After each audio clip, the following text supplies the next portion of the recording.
Good afternoon, everybody. Welcome to Pitch Stop. My name is Stephan, and today I'm going to pitch a book that I haven't heard since I think the fourth grade or something like that. Maybe it was sixth grade.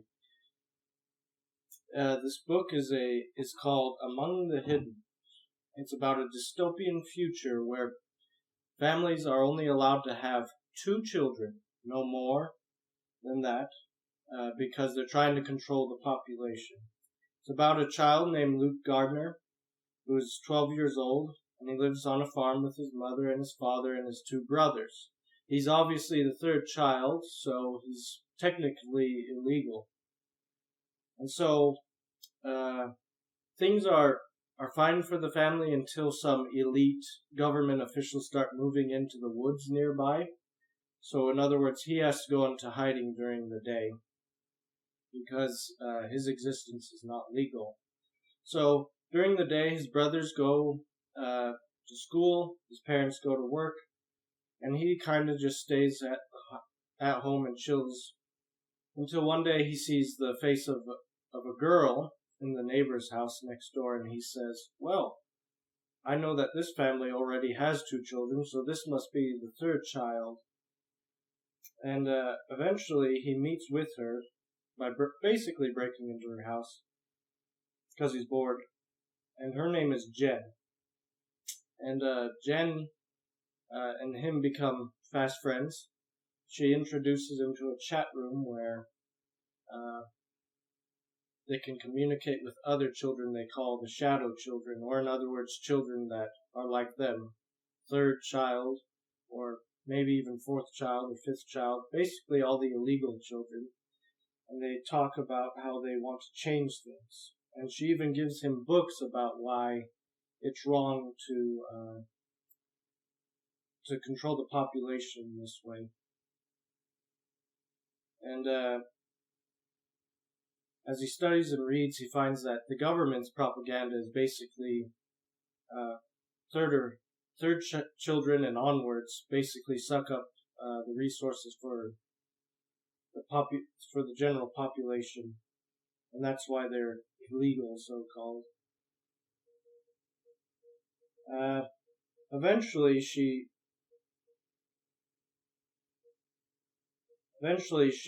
tells him that all the shadow children are going to go to a rally to protest the government. But Luke doesn't think that's a good idea because the population police will kill children who aren't born legally, and they'll imprison or kill their families as well. And he says that he doesn't want to go because he's afraid. He's like, I don't want to die for this. And she gets upset with him, and she basically says, well, I guess I'll go by myself since you're being a coward. I don't need you. And he secretly wishes for briefly that the police will shoot her just because he has an insane thought, he's being resentful. But immediately after he has that thought, he regrets it. And then the day after the so-called rally, he's heard no reports of any rally. And after some time, he breaks into their home again to log into the computer to find out what's happened to her. And he is asking on the chat room, where is Jen? Eventually, he's guessing that she's gone, that she's been killed, but he's not sure. Until a man comes into the house with a gun, who reveals himself to be Jen's father.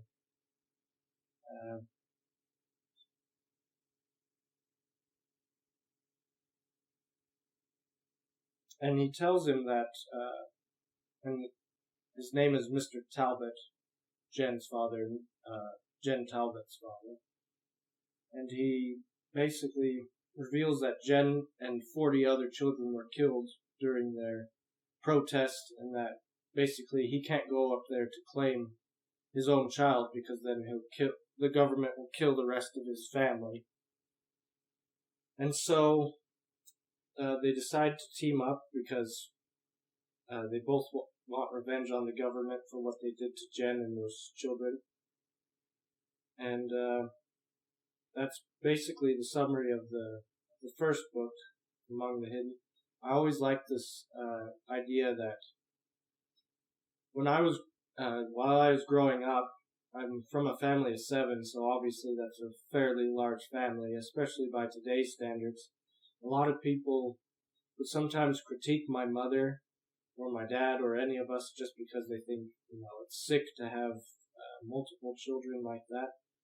And they're wrong, of course, but it's just like, well, what do you think should happen to people? And you can disagree with their choices, but should you use the government to control something you don't like and use it under the guise of, oh, well, we're doing good for the rest of humanity?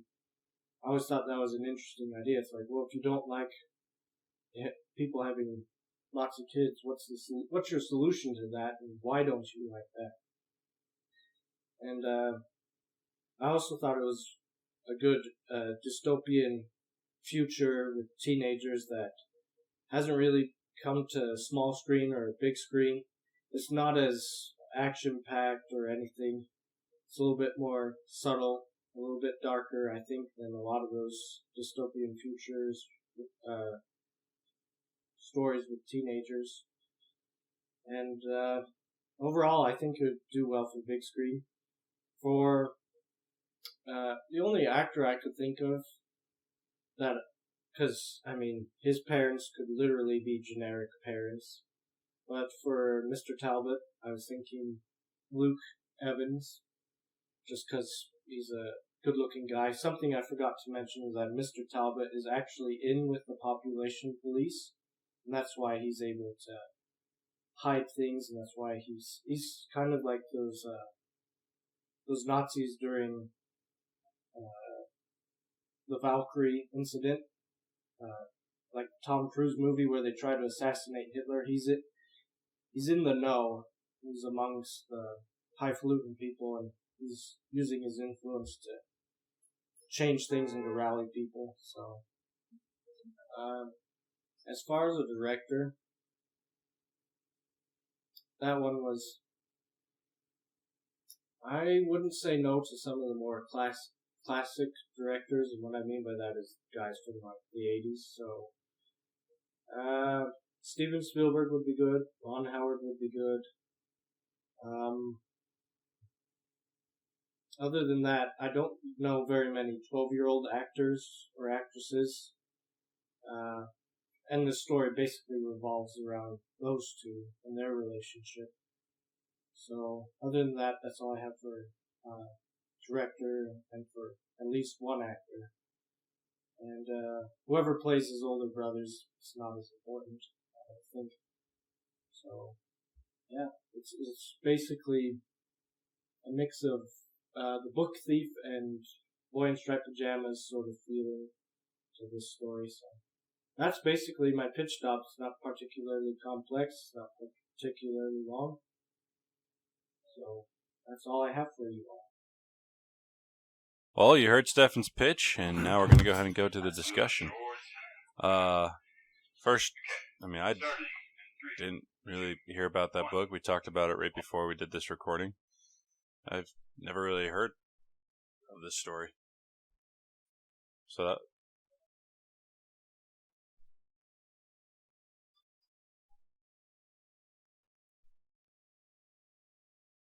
Yeah, no, Jed brought up an interesting fact about it. What was it again? It was like as of 2013, it's in the top 10 most taught books in school.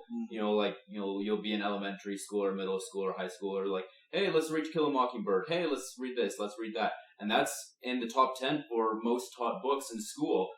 Yet no one talks about it. No one has bothered to adapt it ever. It's been out for a while. It was written in 1998, so plenty of time to get on that.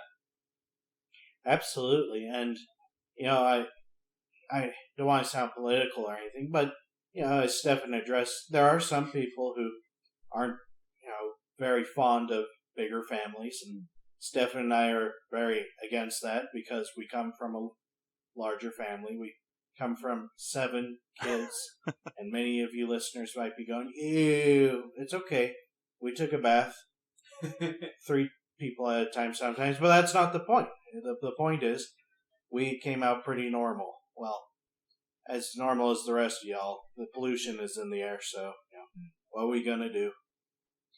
But no, like, all joking aside, it is a political story, and, it's not like it's a super hot button topic today, like gun control or immigration might be, but, it is something that is much more relevant in other parts of the world, like in China or India, and there have been some people, thankfully not mainstream people, but there have been people in America who have been talking about similar proposals. And I don't remember who said it, but someone said that essentially every government proposal, every law that's passed is basically, do this or we shoot you.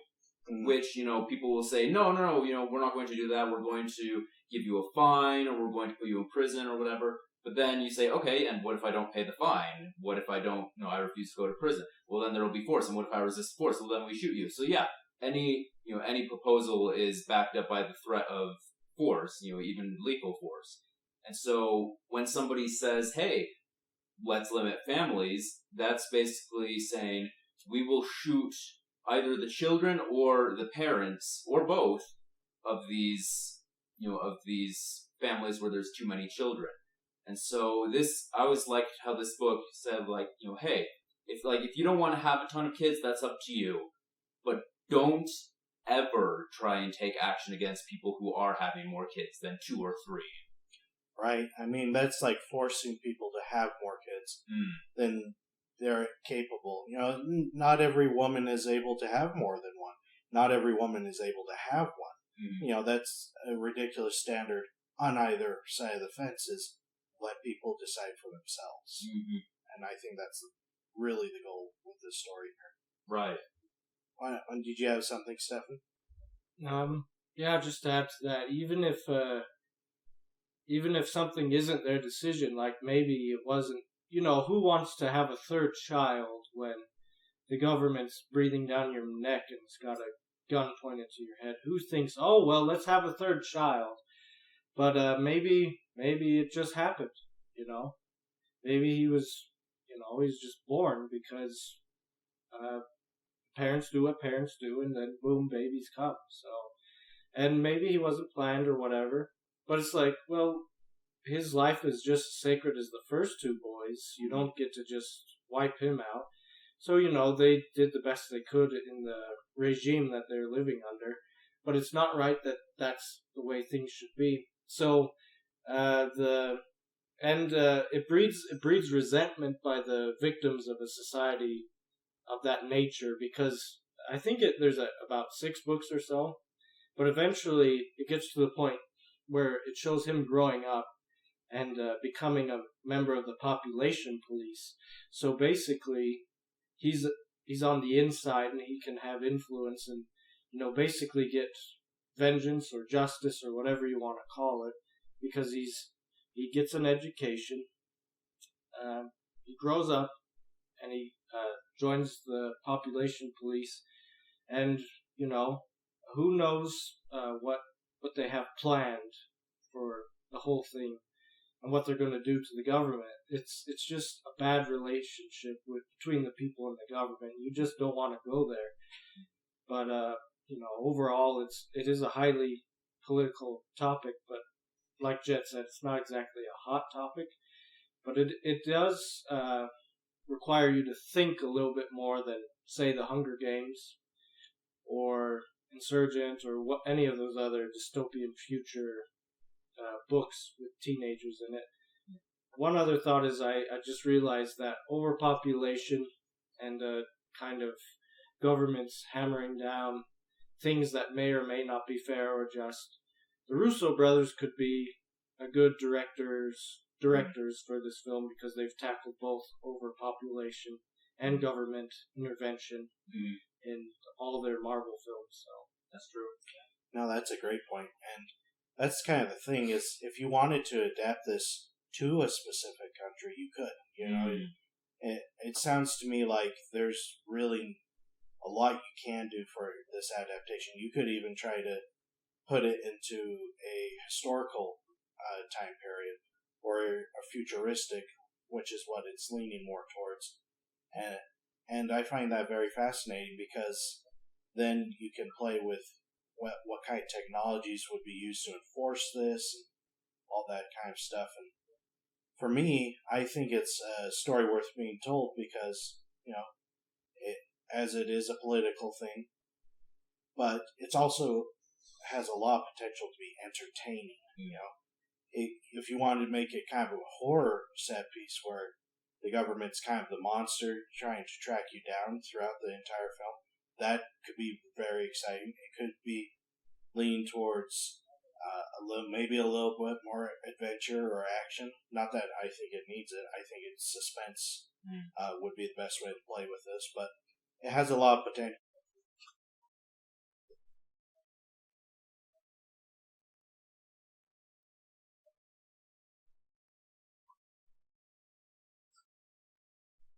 Yeah, absolutely. Like I don't see this being an adaptation where there's a lot of like explosions and big action set pieces. It's more of a thriller and a drama. It's about the characters and their internal struggles as they just try and hide and survive against this external force, this regime that they live under. And I love the idea that you suggested of hiring one of these classic directors, one of these people that really understands how to get at the root of the characters and how to find their internal conflicts and struggles. One of the people that came to my mind was Danny Boyle, but maybe I forget the name of the director. I was just looking at him. There was a movie that came out. It's been a while now. I think a decade ago, called Buried. It was directed by Rodrigo Cortés. It's about Ryan Reynolds. He's been buried in a coffin alive, and the whole movie is just him, trying to figure out a way to get out. He's got a cell phone. He's got matches. That's about it. And so, maybe he could do a good job of, like this kind of isolated story of, all these different characters, never interacting face to face and still focusing on like the character and what's going on in their head. But yeah, that's just a thought. I don't know any of his other movies, just that one. So I don't know. Maybe that was just a fluke, and he's a terrible director. I was looking it up, and there's you never know. 7 movies. You just gotta give him a chance, I suppose. Books. Right? Sorry. The way the artwork is on it, it looks almost like a movie. That. Right. Yeah.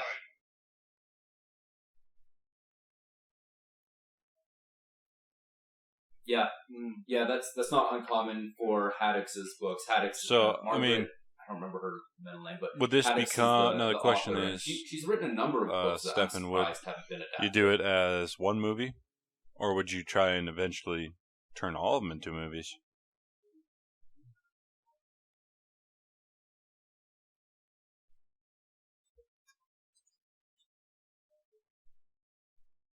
So with the first one, it's kind of the experimental one, and you have to take the time to, because this really is the foundation for the rest of the books. If this works, and you understand him, you understand Jen, you understand the tragedy that's befallen them, then the others will work, and you can even probably, with great care, combine some of the books, because they're not, I don't remember this book being exceptionally lengthy, but you could probably combine maybe two at a time for a couple of them, and then focus kind of on that climax, which is I think the 6th book, which is Among the Enemy. I believe that's where he joins the population police. So I think if the first one works and you kind of really lengthen that, make this is the foundation, this is important, you can just maybe have 2 and 3 as the same one, and then 3 and 4, and then 5 and 6, or maybe just anyway. But the point is, you could combine some, you could make some their own film, because it is pretty long to go from you'd literally watch the actors grow up, like Harry Potter, going from 12-year-old to a 20-year-old. So it really depends on what they think they should do and how big of a hit the film would be. And that's very hard. I think that's the reason it hasn't ever been adapted, is because it's thought-provoking rather than just explosions and murdering other children and stuff like that. Yeah. So it's not as easy a sell for Hollywood, I don't think.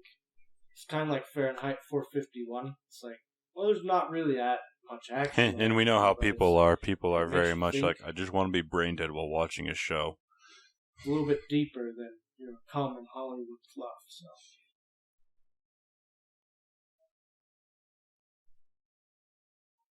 Right. Well, and I was just thinking, instead of maybe a movie, maybe a mini-series.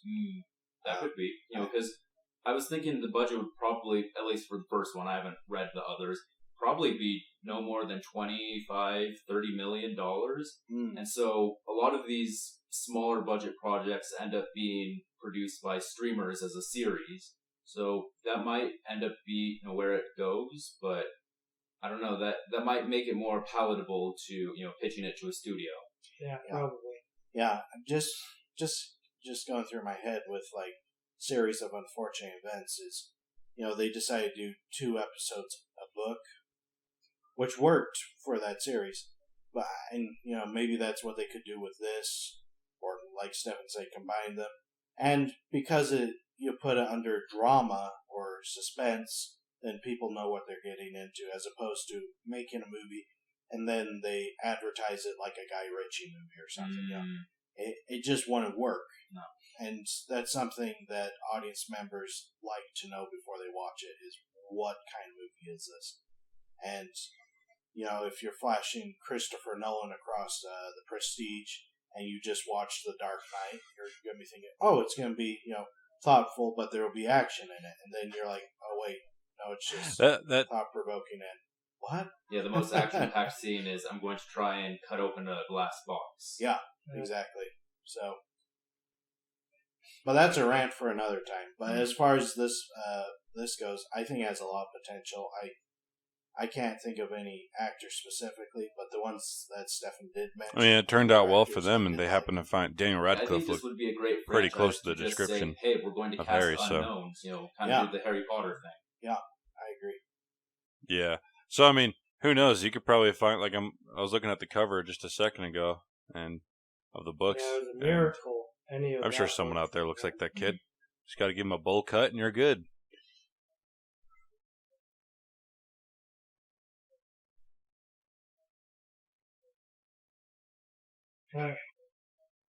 Right. But even if he doesn't, just the important part, especially when adapting something where, like the looks of the character aren't super important. Most important part is just, are they able to embody that character? Like, there are times when I do think it's important that someone looks like they do in the original source material, but other times not so much. Like in Aquaman. Aquaman in the comics is, he's got blonde hair, blue eyes, and that actually is key to his character, because Atlanteans don't have blonde hair. None of them do. And so it's a sign that he's an outsider. But in the movie, they said, well, we can show him being an outsider without literally making him look different than the others. And so they just found other ways to work that in. So, for a character like this, granted, it's been a long time since I read the book, but I don't remember any description of the character himself other than what's on the cover.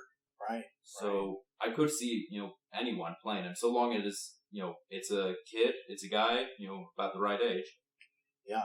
No, I agree. And, unless there's something distinguishable, like with Harry Potter, dark hair, green eyes, and a scar in the shape of a lightning bolt. Right, because we hear that hammered in like every other page.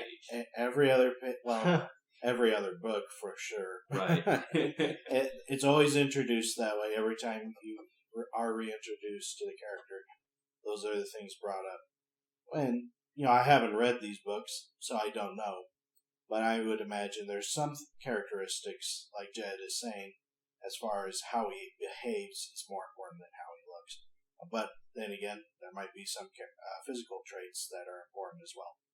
So, whatever those traits may be, like if he was had a leg that was a little shorter and he walks with a limp, for example, that's something that should stay, because if he's able to run around quickly and there's, and we don't want anything to be like Grover. That's from it adds the suspense, the drama, whatever else drives it.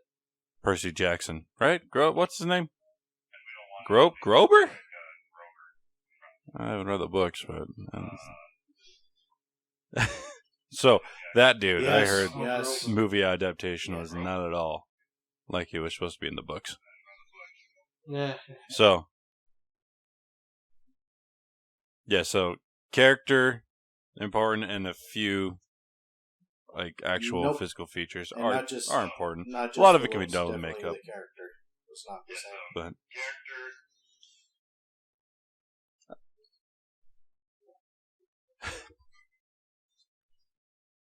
but that's true. You got me there. He's a boy, so it'd be difficult to use makeup to make a girl look like a boy. So that's an important physical characteristic that we need. Other But than if he's an Asian boy or a the little few black things I boy, said, don't know that. I mean, I don't really know too much about the book. I did enjoy the pitch. I would definitely watch it. Even if my brain did hurt, I'd watch it.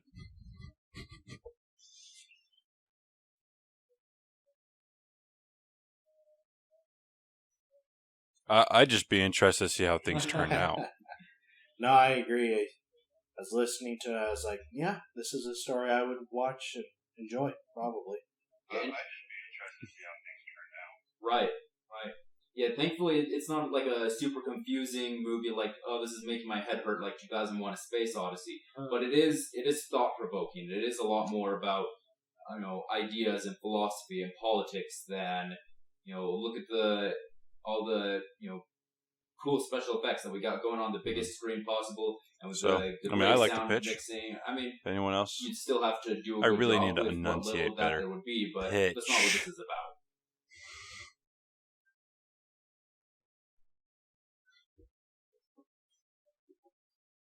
No, I did not this time. I was all over the place. Yes, Next, thank I'm going to have my sitting feet still. I'm sure a Wait, up certain here. viewer would Just 'cause. appreciate it. just for the heck of it. Granted, I got to turn my face around to get into the mic.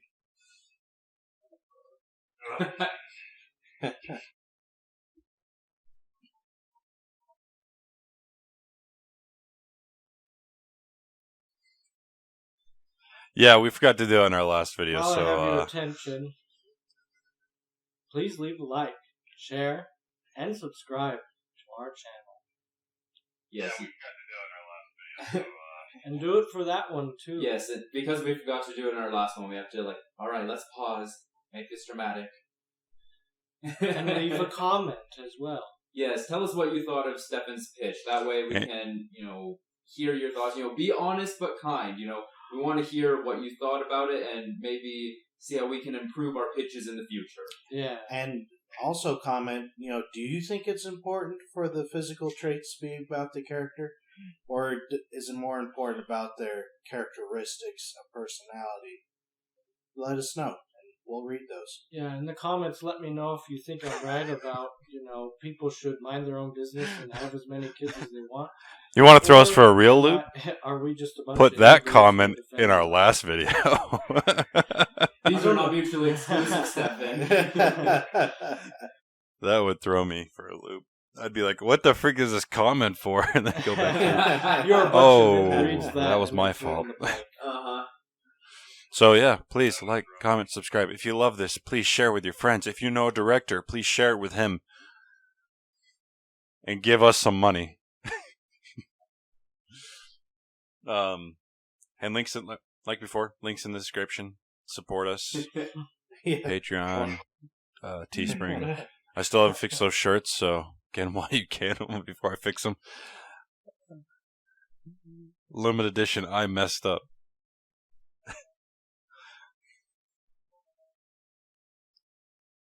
Get one of those limited edition shirts. Yeah, because this is perfection. Proof. The fidget. Physical evidence The fidgeting that is Robert perfection. is imperfect. You'll never get another shot at this so- again. We will I guess, is there anything else? Am I missing something? Because I missed something last time. What did I miss? Oh, besides the strawberry, I don't know why that made me. HOA. I'm just gonna keep saying it. Like we got a series, HOA. It's coming out. I'm gonna be releasing the trailer hopefully next week. So stay tuned for that trailer and watch for that. Watch out for that series. Yeah, and it's gonna be me, their brother, Mead's brother-in-law, and then Aaron and Jed. They're gonna be. We're all going to be in it. It's going to be hilarious. And Stephan's going to be the angry neighbor that we bug.